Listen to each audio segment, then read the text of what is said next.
할렐루야. 4월의 첫 번째 주일 아침에 전능하신 우리 아버지 하나님께 찬양과 경배를 드립니다. 봄길잡이 목련화가 곳곳에서 자태를 뽐내는 봄입니다. 드디어 봄이 왔습니다. 희망으로 가득 찬 봄이 되도록, 봄 기운이 온 나라에 가득하도록 힘써 기도하며 헌신하는 성도 여러분들에게 우리 하나님 아버지의 사랑과 평강이 충만하게 임하기를 우리 주님 예수 그리스도의 이름으로 축복합니다. 사랑하는 성도 여러분, 지난 한 주간 예수님 편에 서서 살아가시느라 힘들지 않으셨습니까? 예수님 편에 서라는 하나님의 말씀을 듣고 많은 성도들이 고민을 하였을 것입니다. 참 감사한 일입니다. 하나님의 말씀 때문에 고민할 수 있다는 것이 아름답습니다. 그리스도인이기 때문에 고민하는 것, 그것이 참 아름다운 모습이라고 생각합니다. 그래도 예수님 편에 서서 사는 길이 생명의 길이요, 행복한 길입니다. 그렇지 않습니까? 이 세상 누가 뭐라 해도 우리 그리스도인들은 예수님 편에 서야 하고 예수님의 뒤를 따라가는 것이 옳습니다. 그렇게 살아야 하나님을 기쁘시게 할 수 있습니다. 할렐루야. 요즘 각 당마다 대통령 후보를 선출하기 위해서 분주하지요. 어떤 후보를 내세워야 대통령 선거에서 승리하고 대권을 차지할 수 있는지 심혈을 기울이고 있어요. 여론조사가 발표될 때마다 술렁이고 환호성을 지르고 표정관리하는 모습을 보면서, 또 서로 각을 세우고 흠집을 내려는 모습을 보면서 우리나라 대한민국과 이 민족을 위하여 기도하지 않으면 안 되겠다는 마음이 가득합니다. 왜냐하면 우리나라 대한민국의 미래는 어떤 사람의 손에 달려 있지 않기 때문입니다. 우리나라 대한민국의 미래는 오직 하나님의 손에 달려 있음을 믿습니다. 사랑하고 존경하는 성도 여러분, 대통령 선거가 공정하고 바르게 진행되기를 위하여 기도하십시오. 선출된 대통령이 하나님 앞에서 겸손히 행하는 일꾼이 되도록 기도하십시오. 또 선거를 마치고 대통령이 선출되면 여야를 막론하고 온 나라와 백성이 하나 되도록 정치인들과 백성들이 선거 결과에 승복하고 새 대통령에게 협력함으로 나라가 든든히 세워질 수 있도록 기도하여야 할 것입니다. 이제 40일도 채 남지 않았습니다. 이렇게 중대하고 중요한 일을 위해 기도하지 않으면 이 땅에 사는 그리스도인이라고 할 수가 없습니다. 이 사람이 돼야 되는데 그러지 마시고 하나님께서 세우시는 일꾼이 바로 세워지게 하옵소서. 하나님, 이 땅이 참으로 하나님의 손 안에서 위정자들이 정치를 하고 일함으로써 하나님 앞에 바로 세워지게 하옵소서. 그 일을 기도하시. 그래야 강서교회의 성도가 될 수 있습니다. 더 열심히, 더 간절히 기도하시기를 바랍니다. 새벽마다 성경을 통독하느라 3월이 훌쩍 지나가고 4월이 성큼 다가왔습니다. 정말 거짓말처럼 4월이 되었습니다. 4월 봄의 한복판을 통과하며 그리스도인으로 살아가야 하는 성도 여러분들에게 우리 주님의 평화와 능력이 충만하기를 축원합니다. 제가 지난 주간에 정말 희한하고 아주 많이 곤란한 이야기를 듣고 생각이 복잡했어요. 이야기인즉 제가 그분을 찾아가서 새벽에 성경 통독 잘했다고 매우 기가 막힌 상을 주어서 고맙다는 것입니다. 저는 그분을 찾아간 적도 없는데 찾아왔다고 하니, 그것도 아무에게도 상 준 적이 없는데 상을 주었다고 하니 얼마나 기가 막히겠어요. 아니, 내가 언제 갔느냐? 지난주 설교에 있는 내가 언제 했느냐고 하는 말하고 비슷하더라고요. 내가 언제 그랬느냐?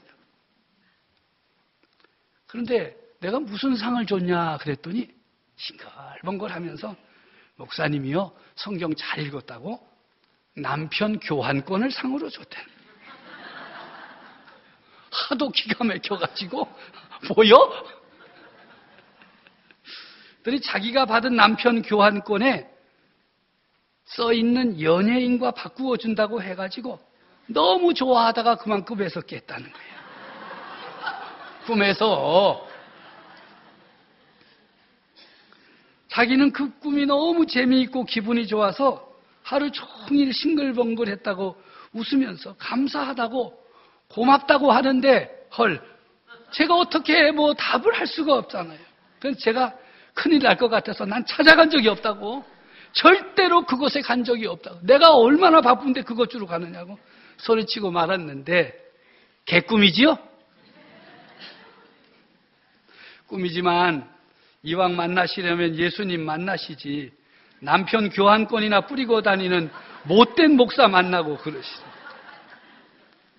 혹시 여러분 가운데 꿈에라도 좋으니 그런 선물 받고 싶으십니까? 표정 관리 잘 하시기 바랍니다. 큰일 납니다. 새벽마다 신약 성경을 통독하면서 받는 은혜가 참 별의별 은혜가 있구나 생각했어요. 근데 저는 하루가 말씀으로 가득 차 있는 느낌을 갖게 되었습니다. 말씀으로 가득. 뭔가 풍성한 삶을 누리는 것 같아요. 낭독을 준비하는 분들은 더 그러실 거예요. 어떤 분들은 낭독 준비하기 위해서 자기가 맡은 부분을 읽고 또 읽고 밤에 또 찾아가지고 또 읽고, 그래도 앞에서 하면 또 씹혀가지고 읽고 또 읽으면 하나님의 말씀을 통해서 믿음이 성장할 줄로 믿습니다. 믿음은 예수 그리스도의 말씀을 들음으로 생겨나는 것입니다. 통독 마지막 한 주간 하나님의 말씀을 통하여 주시는 은혜를 사모하고 열심을 품고 신약 통독 사경회에 참여하여 큰 은혜와 능력 받으시기를 간절히 바랍니다. 오늘의 말씀에 사도 바울은 하나님 아버지께 이런 감사를 드리고 있습니다. 14절의 말씀입니다. 항상 우리를 그리스도 안에서 이기게 하시고 우리로 말미암아 각 처에서 그리스도를 아는 냄새를 나타내시는 하나님께 감사하노라. 첫 번째 감사는 항상 우리를 그리스도 안에서 이기게 하심에 감사를 드린다는 것입니다. 항상 이기면 감사할 것이 많습니다. 감사할 수밖에 없습니다. 환난을 이기고 고난을 이기고 역경도 이기는 비밀은 예수 그리스도 안에 거하는 것입니다. 예수 그리스도 안에 있어야만 항상 승리할 수 있습니다. 승리의 비밀은 오직 예수 그리스도이십니다. 사랑하는 성도 여러분, 지난 한 주간 믿음의 삶을 살면서 승리하셨습니까? 세상 풍조를 따르지 않고 탐욕에 사로잡히지 않고 오직 예수님 편에 서서 마음이 약한 자들을 격려하고 힘이 없는 자들은 붙들어주고 항상 선을 따라 사셨습니까? 하나님께 감사를 드리십시오. 우리가 서로 사랑하면 세상에 우리를 예수님의 제자인 줄로 알게 될 것이라고 우리 주님께서 말씀하셨습니다. 두 번째 감사는 우리로 말미암아 각 처에서 그리스도를 아는 냄새를 나타내게 하심에 감사를 드리고 있습니다. 사람들이 우리 교회를 찾아와서 함께 예배 드리면서 어떤 느낌을 갖게 될까? 함께 예배를 드리는 성도들을 바라보면서 어떤 생각을 할까? 예배의 분위기라고 할 수도 있고 예배의 온도라고 할 수도 있습니다. 우리 그리스도인들은 숨길래야 숨길 수 없는 것이 있습니다. 그것은 바로 예수 그리스도의 냄새입니다. 우리 성도들은 예수쟁이 냄새가 나는 것입니다. 진짜 예수쟁이 냄새가 나야 됩니다. 세상에 잘못 알려진 그런 예수쟁이가 아니라 예수로 가득한 예수쟁이 냄새가 나야 하고, 그렇게 예수쟁이 냄새가 나는 것을 감사하며 사는 것, 그것이 오늘을 사는 그리스도인입니다. 어느 가정에서 참 놀랍게도 기독교 TV를 틀었더니 제가 탁 나타난 거예요. 그러자 그 집의 막내 아기에게 엄마가 물었어. 저기 텔레비전에 누가 나왔냐? 그럼 답이 뭐예요? 목사님 이래야 되잖아요. 할머니 친구.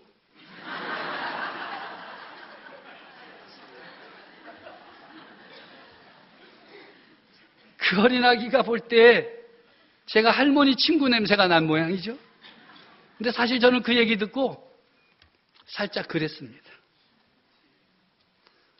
상세하게 설명하면 서로 상처되기 때문에.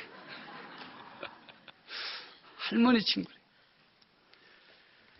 인류 역사를 살펴보면요, 이 냄새 문제가 심각했어요. 사람들이 한 지역으로 몰려들면서 도시를 이루고 나니까 이 냄새 문제 때문에 살 수가 없는 거예요. 로마 제국도 마찬가지고요. 유럽의 여러 도시들이 마찬가지예요. 제일 큰 문제, 사람이 많이 모이니까 생겨나는 문제가 냄새예요. 저택은 훌륭하게 지었는데 뭐가 없어요? 화장실이 없는 거야. 그러니까 파티하다가 말고 다 나가가지고 어떻게 해야 돼요? 숲을 속에 들어가서 다 일 보는 거예요. 여러분 산에 가면 그렇게 하시죠? 그냥 거름 준다 그러면서. 그런데 거름도 보통 줘야지. 온 나라가 냄새 때문에 도시가 살 수가 없는 거예요. 그래서 그 나라가 개발한 것이 두 가지가 있어요. 하나는 향수예요. 하도 냄새가 나니까 뭘 뿌리는 거예요? 향수를 뿌려가지고 그 냄새 사라지게 하는 거예요. 우리 성도들 가운데도 지나가면 그냥 쎄도 너무 쎄. 그래도 뭐 자기 향수 뿌렸는데 제가 어떻게 하겠어요? 참죠. 그건 일주일에 한 번 맡는 냄새니까 괜찮잖아요. 그런데 하여튼 사람들이 냄새가 너무 나니까 이 향수를 개발한 거예요. 샤넬 넘버 5. 이런 게 다 그때 나온 거예요. 성경에도 나오죠? 300데나리온이나 되는 향유. 그게 향수, 냄새 제거제예요. 엄청 비싸요? 두 번째 개발해낸 것이 하수도를 만드는 거예요. 그 옛날에 하수도 없었어요. 여러분 이 동네에 하수도 없으면 어떻게 될 것 같아요? 교회 뭐다. 냄새나서. 그래서 통치자가 되면 이 냄새 문제를 해결하기 위해서 많은 힘을 들였어요. 많은 공을 들였습니다. 지금 유럽이나 로마 지하에 가보면 눈에 보이지 않는 하수로가 거미줄처럼 퍼져 있어요. 그래서 거기를 또 견학하는 사람들도 있어요. 그 옛날에 하수. 오늘의 말씀은요, 그 냄새에 대한 이야기를 하고 있습니다. 그 당시 냄새 문제가 진동했는데 오늘 성경은 우리들에게 구원받는 자들에게나 망하는 자들에게나 하나님 앞에서 우리가 예수 그리스도의 향기라고 말씀하고 있어요. 세상 안에는요, 구원받는 자가 있고 망하는 자가 있습니다. 정신을 차려야 합니다. 정신을 똑바로 차리고 우리가 망하는 자들 편에 속하면 안 됩니다. 구원받는 자들 속에 있어야 됩니다. 누가 망하는 자고 누가 구원받는 자입니까? 오직 한 분, 예수 그리스도를 믿고 따르는가? 그렇지 않으면 예수 그리스도와 아무 관계없이 살고 있는가로 판결이 납니다. 좀 심각하게 말씀드리면 교회 다니느냐 안 다니느냐도 망하고 구원받는 문제가 해결되지 않고 정말 예수 그리스도를 자신의 구주로 고백하고 영접하고 사느냐, 아니면 알기는 알지만 상관없이 사느냐, 그것으로 결판이 나는 거예요. 내가 아무리 잘 살았다고, 내가 아무리 잘 믿었다고, 내가 아무리 잘 다녔다고 해도 예수 그리스도와 아무런 관계없이 살아오면 망하는 쪽에 서서 살고 있음에 틀림이 없습니다. 정신 차려야 됩니다. 예수님과 관계를 맺고 사시기 바랍니다. 예수님의 말씀을 붙들고 사시기를 바랍니다. 예수님을 자신의 구주로 영접하고 살아야만 구원받는 사람들 가운데 속하게 되는 것입니다. 우리 성도들은 누구에게나 예수 그리스도의 향기입니다. 구원받은 자들에게는 생명으로부터 생명에 이르게 하는 냄새요, 향기이고, 멸망하는 자들에게는 사망으로부터 사망에 이르는 냄새인 것입니다. 그래서 세상 사람들 가운데 멸망의 길로 가는 사람들은 우리 예수쟁이들이 내뿜는 냄새를 무척 싫어합니다. 예수 믿는 사람들이 입만 열어도 싫어합니다.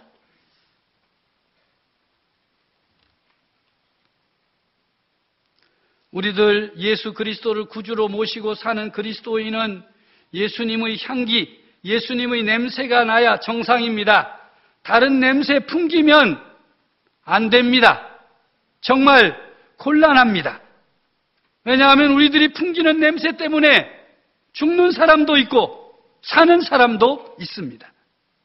종종 성도님들이 안타까워하는 이야기를 할 때가 있어요. 그럴 줄 알았으면 예수님을 믿어야 한다고 전도할 것을 기회를 놓치고 말았다는 이야기예요. 들어보니까 몸에 질병이 있어서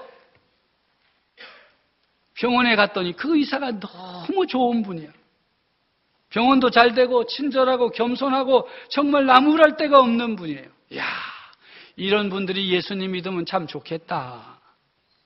그리고 생각을 하고 있었는데 갑자기 세상을 떠났다는 거예요. 나이도 많지 않아요. 50대인가 그렇대죠. 의사도 가시더라고요. 이렇게 될 줄 알았으면 진작에 복음 전할 건데 후회를 했어요. 후회하면 늦습니다. 마음만 아플 뿐입니다. 기회를 놓치지 말아야 합니다. 예수 그리스도의 향기를 풍기고 사는 성도들은 하나님께로부터 받은 사명이 있어요. 사명이 있다는 말씀입니다. 바로 그리스도인의 향기를 드러내어 생명 얻을 자들을 구원의 길로 인도하여야 하는 것입니다. 다른 어떤 일보다 생명의 길로 인도하는 것이 가장 큰 사명이요 위대한 사명입니다. 인생을 살면 살수록 깨닫는 것 무엇입니까? 생명. 예수님을 믿음으로 얻는 영원한 생명이 가장 중요하지 않습니까? 그리스도의 향기와 함께 사용되는 말씀이 3장에 나타납니다. 그것은 그리스도의 편지입니다.